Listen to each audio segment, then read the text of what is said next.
chi gyd yn nabod fi, gobeithio, fynd enw Tleri Davies, dwi'n gweithio i Cafod, dwi'n arweinydd ar gyfer cefnogaeth a sgiliau. So I'm Tleri, I'm the Support and Skills Lead.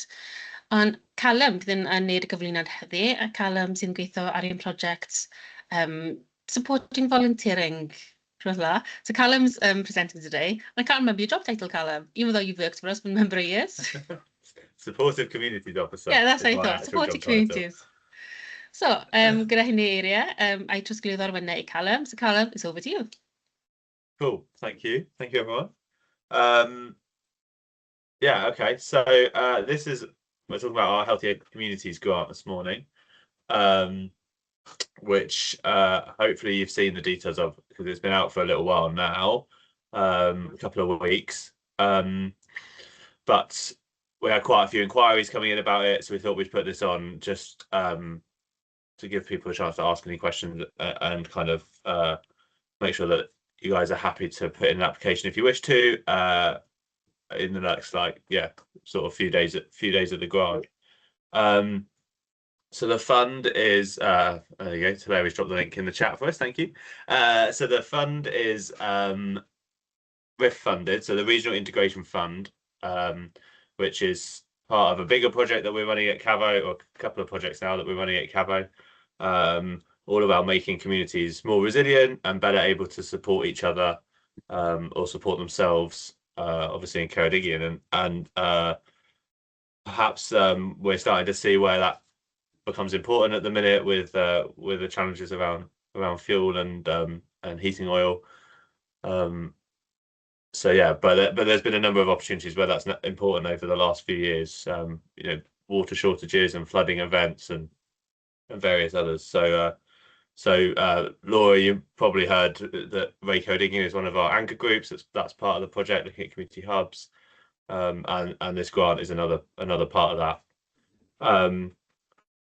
So it's aimed specifically at trying to focus on supporting older people and helping to keep older people, give older people social opportunities or exercise opportunities, things to help keep them fit and active and less likely to need to rely on the kind of social care and health services that the council or that we have in Ceredigion, not just council services, but the health board and also the third sector services that we've got.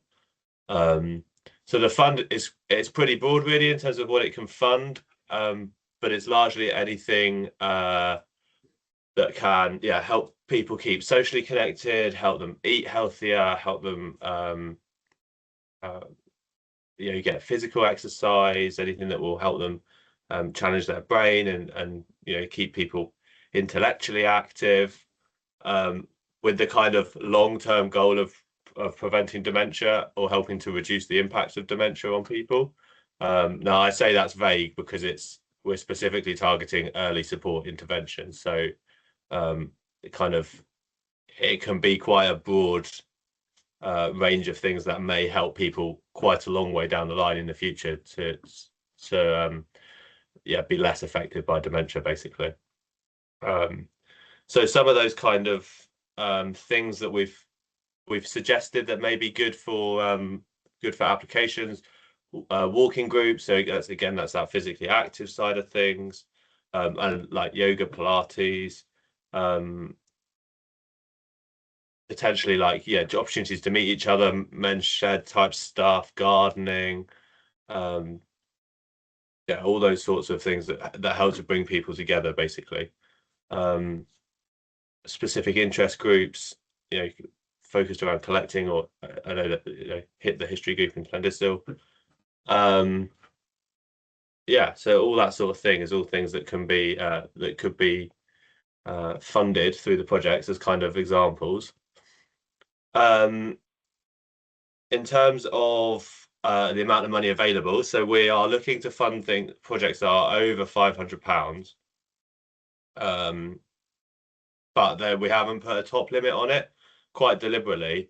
Now, purely based on the amount of funding that we've got, we're asking that if any projects exceed £5,000, you come and talk to us first, just so that we can make sure you are definitely meeting the aims of the grant, and we've got that kind of support in place to make sure that you are that it's the best use of the money.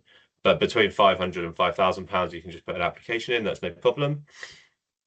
And that £5,000 is not supposed to be a barrier. It's just a sense check with one of us. So you can drop me an email or Larry an email or our generic email, and we'll share all those at some point. Yes, Keith. What's the pot size? Say that again. Sorry. What is the pot size? Now there's a question that I don't think I've actually got in front of me. Because I fancied a world cruise for some people the same age as myself. It's going to be about 500 quid. Oh, yeah, 5,000 quid a head. Yeah, it is quite a large. I want to say it's up towards £100,000. Yeah, but we can find out definitely and come back to you on that. Yeah, that's why we put a set limit of, not limit, but a roughly £5,000 as a guide.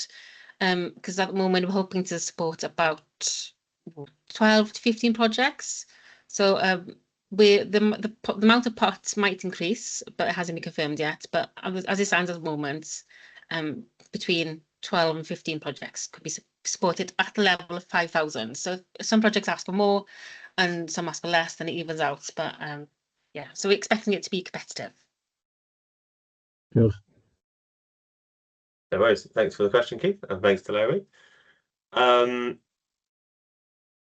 Yeah, so that's kind of the an idea of the steer of the size of project that we're looking at. Now, the nature of the Regional Integration Fund is that it's only 70% funded.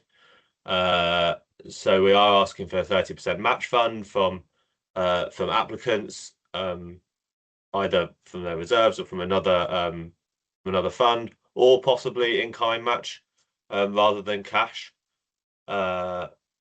And this is where we've started to get into some of the questions that we've had as kind of common questions. So obviously lots of organisations consider volunteer time as good in-kind match funding. So we have kind of set that at a bar of £15 an hour for volunteer time, on the basis that that's in the ball, as well as being a round number that's fairly easy to do the maths with. There was an NCVO report that it's in the ballpark of, and also one of the tools we use is Social Value Engine to assess the social value of various bits of work that's happening around the county at the minute, and that's also in a similar ballpark. So yeah, that's the kind of level that we've put volunteer time at, accepting that there's nuance to that, and the impact they can have is great, but in terms of working that calculation out for that in-kind match funding. Yeah. So the final bit of kind of financial stuff about the project, about the applications, is that there's we're going to pay 75% of the fund up front, and then because we are obviously reporting to an external funder, we need to collect some monitoring information. So on completion of the project, when you've submitted, you've tied up the project and you've completed the monitoring form, which I'll come to in a second, we'll pay the final 25% of the awarded value. However, obviously we're trying to be nice funders at CAFO, so if that is a problem, if that's a barrier to you doing the project, or reach out to us, have a conversation with us. We can have a chat kind of one-to-one about whether there's a different threshold we can set, or whether it's appropriate to kind of tweak that rule a little bit. But as default, will be 75% upfront of the grant awarded. Yeah, and that 25% coming at the end once we've received the monitoring reports. While we're talking around monitoring, so both the application form and sorry, Keith, did you want to come in? Yeah, just on that basis, 75% upfront. Is that 75% less the 30% you're expecting the organisations to put in? Yeah, so that's 75% of the 70%, which I know is a bit confusing, but yeah, 75% of the amount we will award to organisations. Will you be talking about the forms as well? Because generally what comes out from Cwrdd and other organisations, it takes somebody with a degree to actually fill the forms. Is it a simplified version of things so we can get things moving quickly and help these people? Yeah, so well, we've tried to keep the forms as light touch as possible. Obviously, accepting that it's a bit tricky with this because they could be reasonably small grants, or we could have some quite large grants. So there is some substance to them, but we're only collecting the information based on what we have to report to the funders. Yeah, we've tried to keep them as light touch as possible. It's largely numerical data, so it's largely counting stuff, particularly in the monitoring. But yeah, I'll come to that now. So the application form and the monitoring form are both on the Connect page that Larry's linked already. The application form, obviously, there's a bit about you, a bit about what you're going to do, how you'll meet the aims of the grant, planning your timeline, so you know when you hope to complete your project, and any promotion, any volunteer involvement, what they'd love to be doing, because that's another focus that we've been looking at the last couple of months, and will be this year. There's a question about how do you know there's a need for your project. So, you know, how many people would you hope to engage with? How many people would benefit from it? And then what does successful look like? How do you know that your project has met that, or how will you know that your project has met that need? And then we get into the financials. So there's total cost of the project, the amount you're requesting. So that is obviously factor in that match fund, a breakdown of the costs of the whole project, so that we know what you're going to spend the money on in order to achieve those aims, and then a little bit about what your match funding looks like, whether it's cash or whether it's donations or volunteer time, and then there's a question about how you collect the evidence that we're asking you to collect, yeah, which I'll come to in a sec. So hopefully that's not too arduous. It doesn't need to be hugely long, just enough that we can give the panel enough information in order to assess you, given that we're hoping this will be a popular grant and therefore competitive. Any questions on the application form? Does it come with guidelines as well? Yeah, so there's some guidance in that. Basically what I've just explained is included in the form, written down, as well as the kind of aims of the grant, and obviously there's more on the Connect web page itself. And if you've got any more questions, reach out, we can chat through it, and kind of help on a one-to-one basis based on your project. And how do we access those? Are they online already or not? Yep, so they're linked through from the page on Connect Ceredigion. And also following this session, Callum and I will email out all the links and the application forms to you. But if you do require, if you find that Microsoft Forms is tricky, then Callum could send you the application form on a Word document if you prefer that. Good. Yeah, that's no problem at all. Hokey cokey. So and I would say both forms are available in English and Welsh. There's just a drop down in the top corner to change the language for all our forms now. So the monitoring form, again, there's kind of your personal information bit, and then it largely reflects the kind of application form in that it's asking for what you did with the money, how that supported your communities or your organization's service users, any big successes, any particular barriers or challenges that you've had to overcome, because we want to learn from this in the future as well. There's a little bit about the number of people you've benefited, so that could be volunteers or staff, it could be participants, members of your community, anyone basically that's benefited from the project. Now there's a slight technical difference which hopefully we've articulated on the form. So there's one question which is how many people, i.e. total number of people. So if you've run 4 sessions and the same person has come 4 times, there's one question that says that would be one person because they're a unique person, a specific individual, and then there's another question which is around the total number of people. So if one person's come 4 times, that would be 4 counts on that question. So I appreciate it can be a little bit confusing, but like I say, if you're stuck with it, just reach out and we can help you out with that. But it does require counting from the beginning in order to know who's, particularly if it's not a regular group where you know the attendees.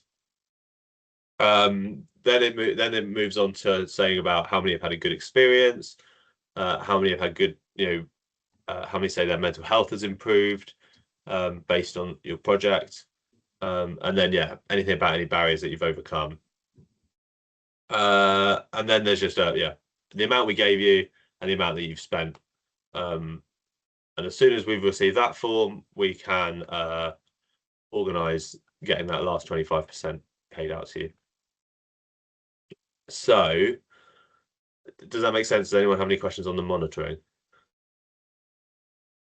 What kind of evidence would you need for that 30% match, or the improvement in people's mental health awareness?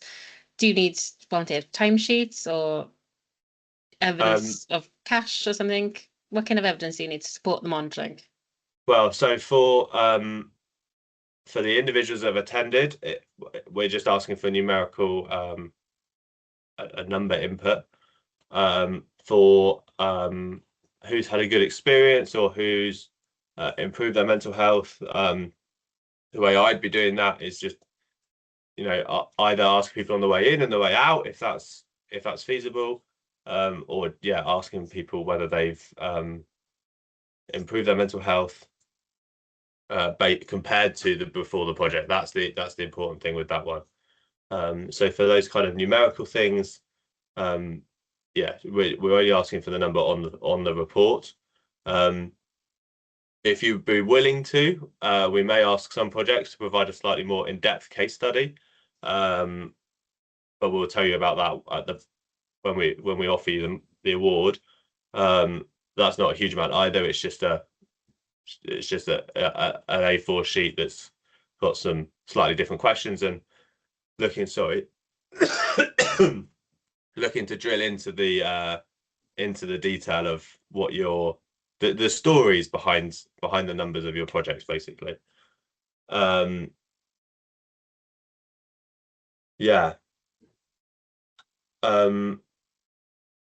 that answer your question today? How long is a piece of string? Yeah, but obviously if you've got any questions, like I say, you can reach out. We're here.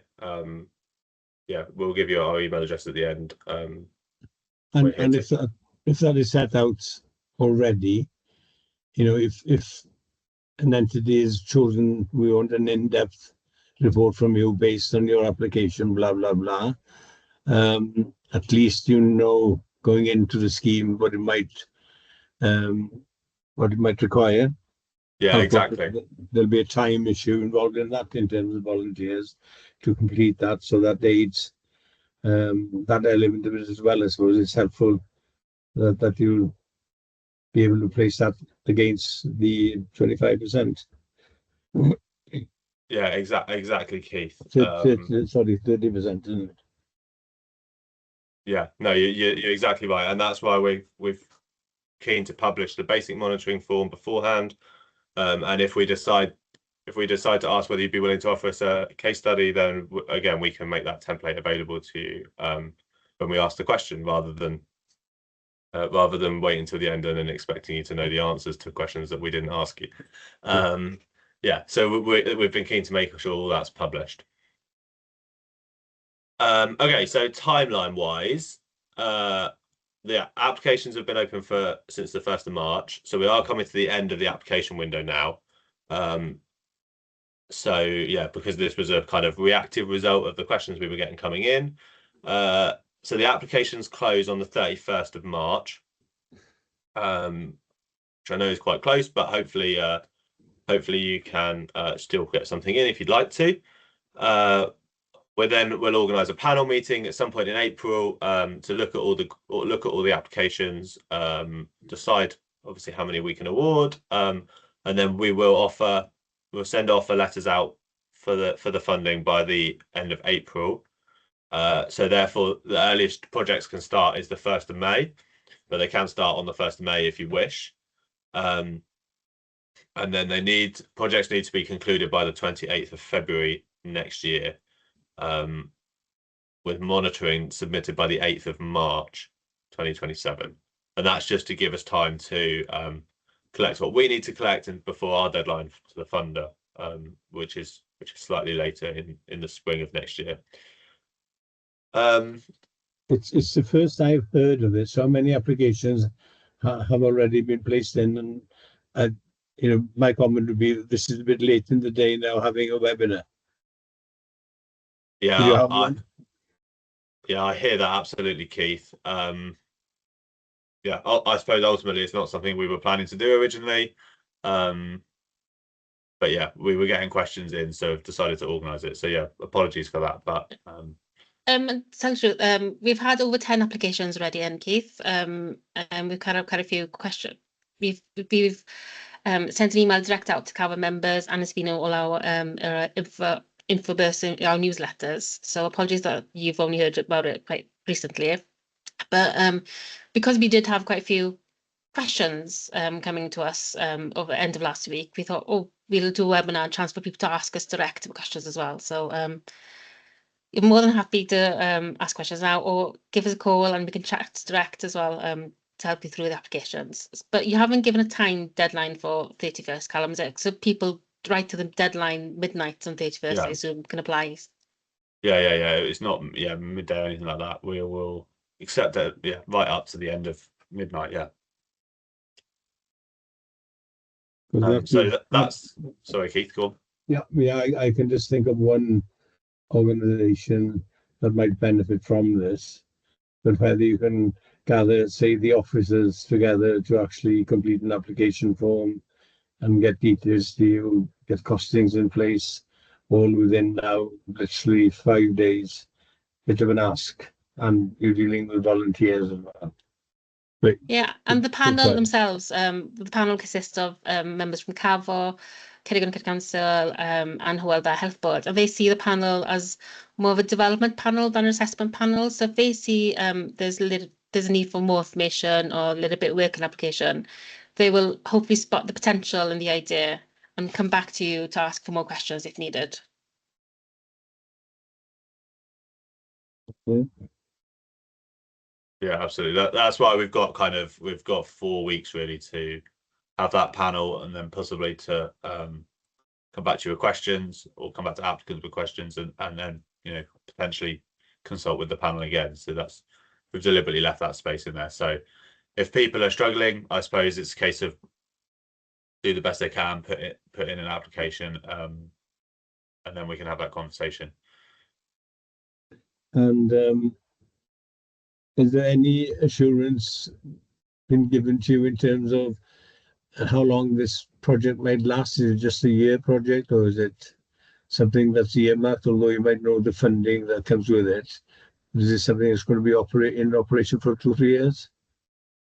No, as far as we know at the minute, certainly this grant scheme is only for this year. Yeah, obviously we don't know what the wider funding is only until March, but we don't know what the future looks like beyond that yet.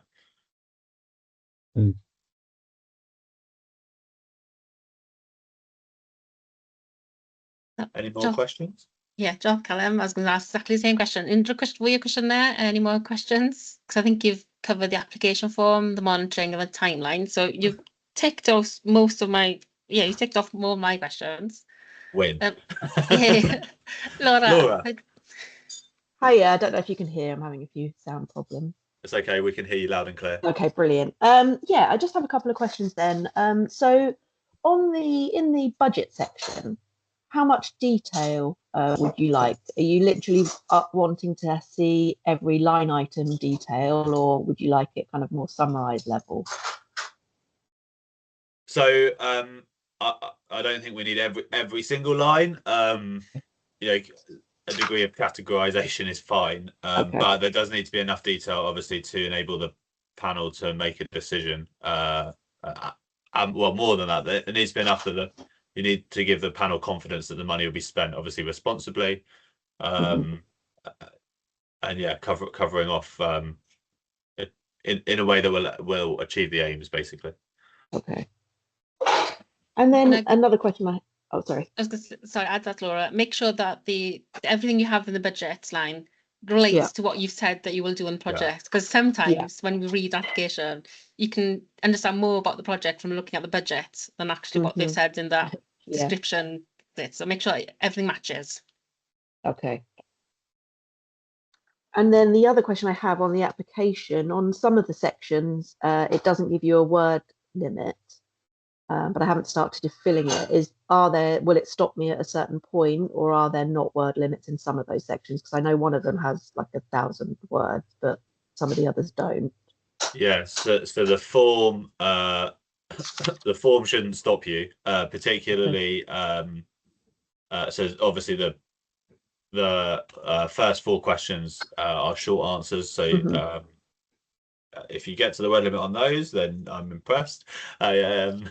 But no, the more substantive questions shouldn't stop you. You can write quite a lot in those boxes. The only reason we've put a word limit on question 6 is because it's just to give applicants a bit of guidance as to how much detail to include. The only thing I'd say is that you may want to write it out on Word and copy it in, because Forms doesn't auto save answers or anything like that. But definitely. Did you have any other questions before we move on? And then I slightly missed the beginning because I couldn't get my speaker to work, but I just wanted to clarify that do these have to be new activities, or can they be existing activities that we're requesting funding for?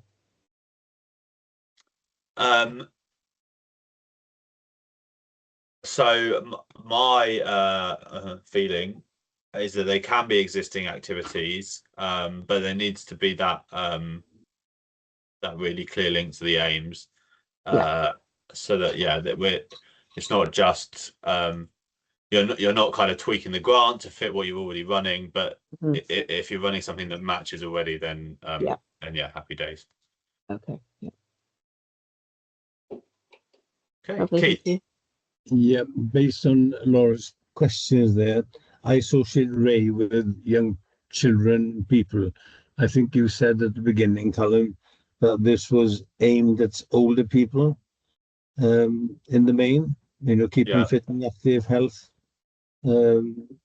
stop dementia, prevent dementia, etc., etc.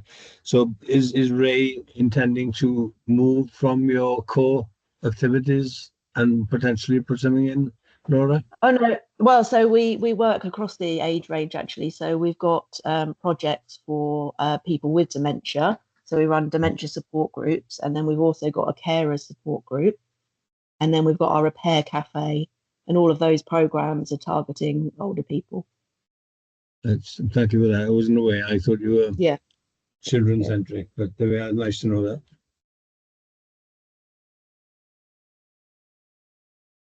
Hey, any other questions from anyone? One quick question: capital revenue or a mix? It can be a mix. Yeah.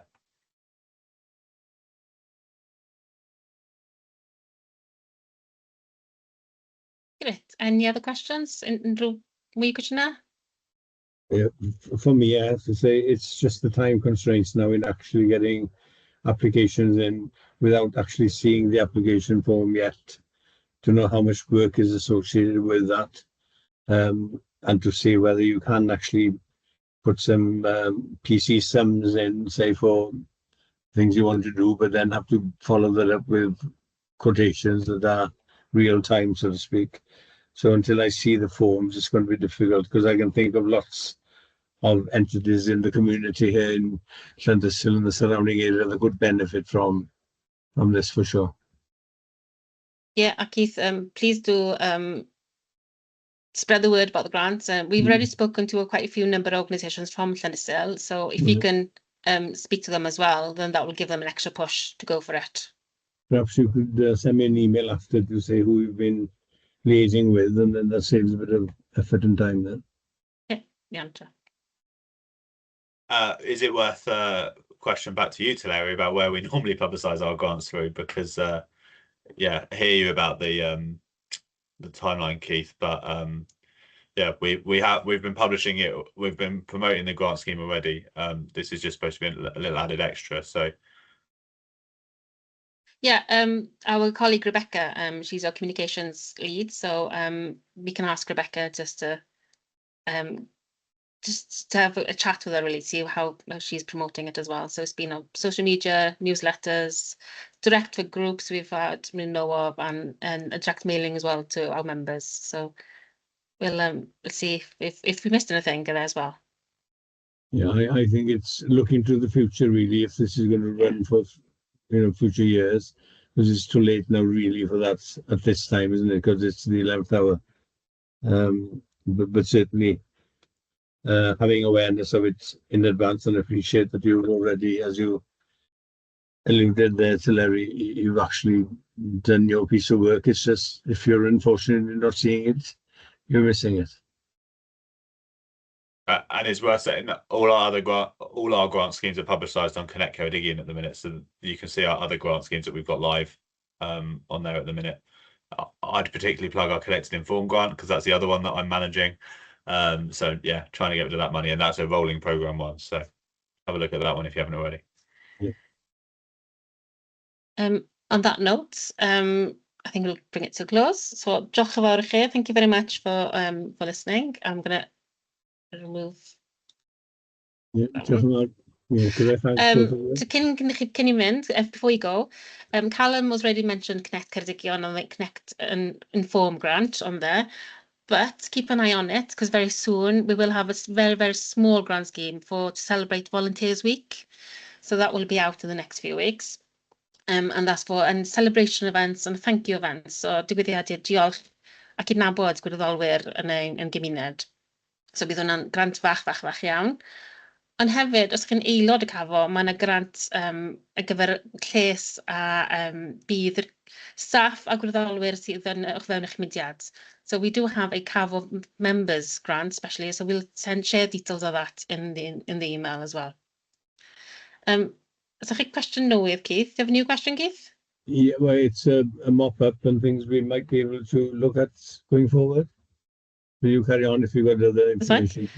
No, it's fine. And the only thing I was going to say then is in the email Callum will send out, you'll give all the links to Connect Ceredigion, the application form, but also a evaluation form on today's session. So any feedback is much appreciated because it helps us with future events. So, diolch yn fawr, ni gyd oedd fi. Well, I'd like to, on behalf of the three listening in, then thank you both for imparting that information for us. It's been useful, constructive.